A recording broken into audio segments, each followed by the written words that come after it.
الأرضية مناسبة لإجراء مباراة جيدة. إذا نتابع الآن ضربة خطأ، تنفذ قوية جميلة. قلت بأنه ضربة خطأ فيها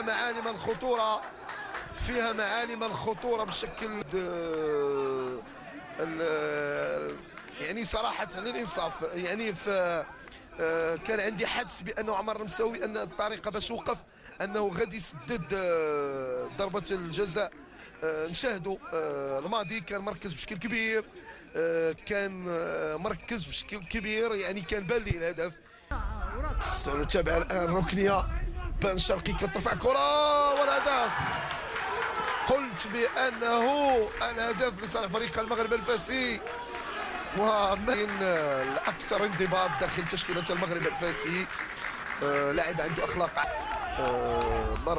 نتابع الآن الركنية، وزكريا إسماعيلي بدون حراسة يسدد ويسجل، وضربة رأسية لم تترك أدنى. اعتذر المساندة من بن شرقي يبحث عن سكيتيوي يهيئ الكرة لعمر النمساوي اللي كيمرر ويسجل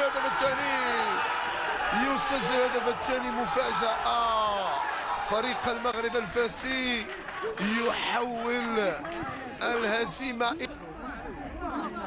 المغرب الفاسي سيناريو بن شرقي. نشاهدوا يوسف سكيتيوي كان تأخر شيئا ما، ولكن النمساوي كان ذكي، خطأ في التغطية للحارس فؤاد، وهل يمكن القول بأنه بعد أن سنتابع، الكل ينتظر، والكناني ولا سنتابع.